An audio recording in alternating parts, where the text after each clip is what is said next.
I'm Isabella. I'm Catherine. I'm Olivia. I'm Ira. And we're going back. If at any time you can't hear us, just go ahead and yell. We'll try and speak up. Again, I want to start off by thanking you all for being here. Thank you so much. We're so excited that you're here. And we're really hoping that everything you get out of this walk, you take with you and you use to go and continue to raise awareness about this issue. Because, truthfully, not enough people know that slavery still exists, let alone that there are more slaves alive today than ever before in recorded history. Kevin Bales, the founder of the nonprofit Free the Slaves, puts that number at an estimated 27 million, but there are a lot of varying numbers and a lot of different definitions of slavery. But if we are focusing on the numbers and the statistics, we are completely missing the point. Because whether there are millions of slaves or just one, whether they are across the world or down the street, and whether their chains are physical or psychological, does not change the fact these are human beings being exploited in the name of profit.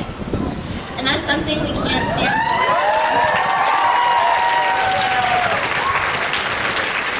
And we need to unite regardless of our age, gender, religion, or political party to say that we will no longer stand for prioritizing profit over the most basic of human rights.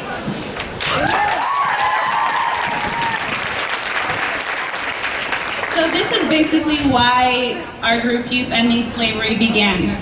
Though people of all ages and backgrounds have a role to play in this issue, today's youth have probably the most amazing opportunity out of them all.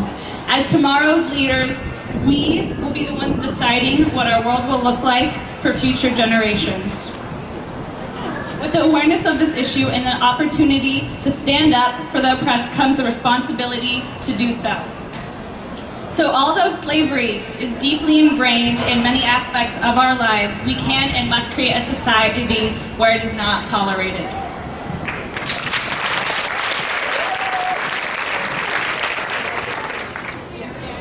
As a student-founded and student-led nonprofit, a big part of our mission is empowering youth to be advocates for change.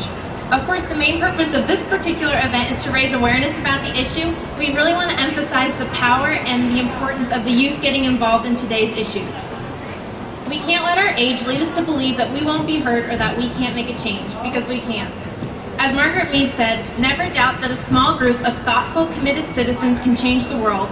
Indeed, it's the only thing that ever has.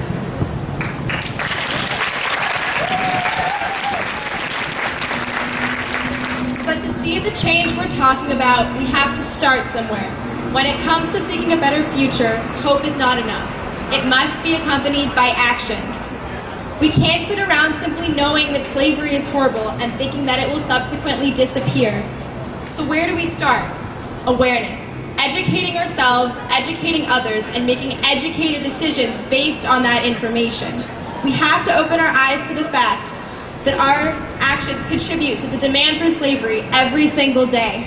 It can be tempting to celebrate finding a $19 pair of jeans, or to pass up the fair trade chocolate bar that costs $4 for the Hershey's one that costs 99 cents.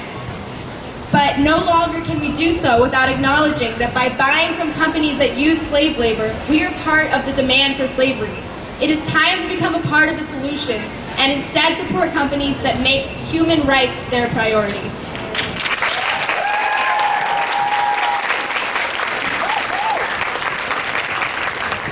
In cases of enslavement such as these, where we don't know who or where the slaves making our cheap products are, it can be easy to feel removed from the issue. It would be nice to think that something as atrocious as this would never occur in our country, let alone in our state. But this could not be farther from the truth. It's happening on the streets of our very own cities. After the walk, you'll have the opportunity to donate to Athena's House, which is one of the few shelters in the country that operates specifically for minors who are survivors of sex trafficking. County Commissioner Diane McKeel has spent countless hours combating trafficking in Portland, and she has been kind enough to speak here today. Please welcome her.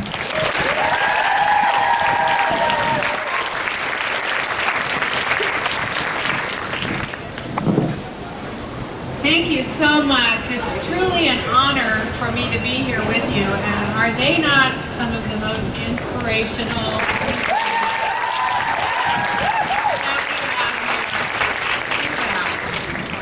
So today I want to talk to you about the commercial sexual exploitation of children, or CSEX, as we call it, that's happening right here in our neighborhood. Like so many people, I thought that this was happening overseas in Eastern Europe or Southeast Asia. Not here in our high schools, in our malls, and on our streets. Okay, louder. Can you hear? Okay. Yeah. Thank you. Thanks. So I vowed to make this issue a priority and do what I can do to help. So what does this issue look like? Today in the United States, the average age of entry for underage victims of prostitution is 12 to 14 years old. We see mostly girls, but we do know that it happens with boys as well. The victims are middle school and high school students that have grown up here or are being brought here from cities like Seattle, Reno, or Sacramento. The victims are lured into this life of violence with empty promises of love or a better life. What they really experience is having their freedom taken away, struggles with self-worth, and routine verbal, emotional, and physical abuse. How does it happen? In this fight, we are up against some serious challenges. Pimps are incredibly skilled at picking out the kids who are vulnerable. She may be a runaway, or having issues at home, or just lacks the self-confidence to think that she's worthy of love. She could be from a poor family, a rich family. She can be any race or religion. The pimp calls her baby, honey, girlfriend, buys her things, and showers her with attention. She is groomed and convinced that the pimp is her boyfriend and the only one that loves her. This soon is replaced by the pimp forcing her to have sex with strangers for money. If she doesn't cooperate, she is beaten or drugged, or both. She is then sold on the internet or on the street. She keeps very little, if any at all, of the money she earns. The pimp makes her rely on him for food, shelter, and basic necessities, all the while telling her that he really loves her. The pimp also socially isolates her through shame, threats, or moving city to city, so she is alone and even more vulnerable. This cycle creates a trauma bond between pimps and victims that is so strong, it's incredibly difficult for them to leave. Catching and prosecuting pimps and protecting victims is hard enough, but there's another element to this fight against exploitation that requires attention. That is addressing the demand. This is our most difficult part of the problem to tackle. Without the demand for younger and younger children to purchase, we wouldn't see pimps go out of their way to recruit and continue to exploit victims. Right now, we can't even begin to quantify how many people are buying sex. But our partners in law enforcement have story after story. These buyers trade stories online, give tips to each other, and share advice. Buyers are exposing themselves and their partners to sexually transmitted diseases. They are breaking the law, and they are often oblivious to the fact that they are perpetuating the violent cycle for these young victims. The commercial sexual exploitation of children has a large impact on our region. In neighborhoods where there is established street prostitution, or tracks as they are called, neighbors have to deal with buyers circling their houses, watching as victims are bought and sold right in their front yard, and deal with increased crime.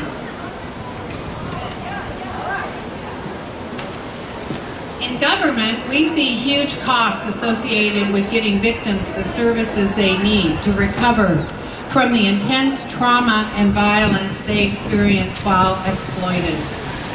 In society, we see the impact of tearing the families apart, the intense pressure on youth, and the devaluing of human worth. While we still have more to do, I'm very proud of the work we have done at Multnomah County for CSEC. Over the last 4 years, in partnership with the City of Portland, the State of Oregon, elected officials, child welfare, nonprofits, community members, victim services, advocates, survivors, faith groups, and so many more, we have been able to accomplish more than I ever could have imagined. Today we have a law that posts the National Trafficking Hotline number in establishments that sell alcohol. The resource is an available 24/7 number in multiple languages to take calls from people who suspect someone is being trafficked, to connect people to anti-trafficking resources in their area, or provide technical assistance and answer questions. The number to call is 1-888-3737-888. Again, 1-888-3737-888. We have imposed increased fines for buyers, making it easier for our prosecutors to put away pimps and always have an eye on how to create more robust victim services.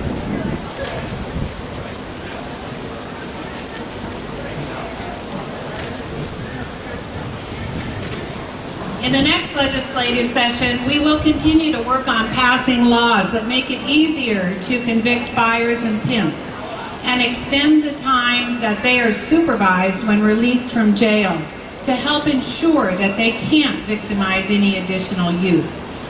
We have been awarded grants to assist in our collaboration. We have established shelter options, and we have developed a John School diversion program for buyers who are purchasing sex from victims over 18 years of age. In each of these steps, we have continued to enhance the system in a way that is more victim-focused. There is now a CSEC-specific unit in child welfare, and our local police and district attorneys are training all across the nation, and we have increased the number of victim advocates. These are all big steps forward, but it's still not enough. We need more housing options for victims to make it easier for our partners in law enforcement to go after buyers and pimps. We have to take on demand as a society. We have to focus on prevention, which includes teaching the importance of self-esteem and healthy relationship skills in our schools. We need to challenge the media outlets that sexualize youth and portray unrealistic beauty ideals for girls.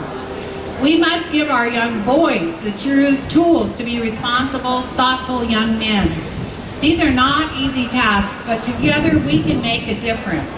Which leads me to the most important piece of our work to end modern-day slavery.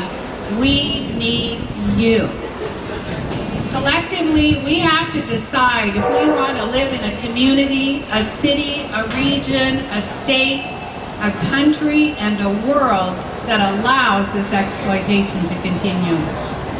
We need to decide if we want to stand by idly as 12-year-olds are being bought and sold right here in our own backyard, or if we are going to stand up and say, no more.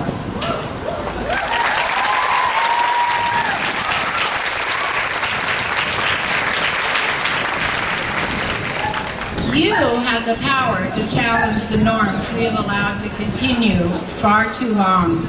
You have the energy to take on this very complex and very real problem. And by ensuring that everyone you know is aware that slavery exists.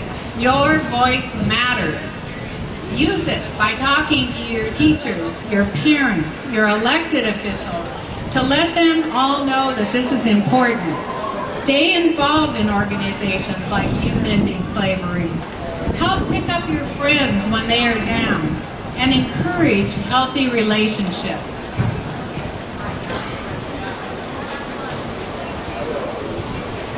You are the voice of the future, and you can encourage the kind of world we all want to live in. Thank you so much for having me here today, and thank you for the work that you are doing to end slavery, and enjoy your walk and go out and let everyone that you know about this issue. Thank you very much.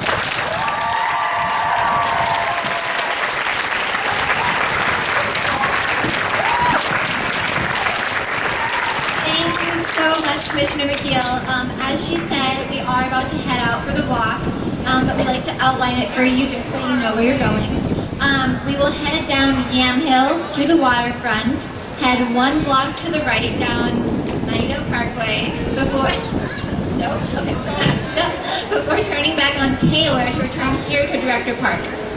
We must remain on the sidewalk and obey traffic laws. And there will be volunteers at traffic signals and along the route, so don't worry about getting separated from people. But as you're walking, you'll notice volunteers holding signs along the way that display ratings of some popular stores based on their policies regarding workers and their history with labor rights. We're not trying to label any stores as good or bad. We're just trying to emphasize the importance of knowing what you're supporting when you shop. So when you return here, we encourage you to visit the tables set up over here to the left. Oh, there was some. Thank you. Where you can learn more about modern-day slavery. You can learn more about our nonprofit. You can buy food and you can buy wristbands. And if you want, you can even donate. So again, thank you so much for being here. When we head out on the walk, please follow these lovely ladies. And I want to thank them for being the best directors ever. And thank you again for lending your voice to those who are oppressed.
Wavy guys.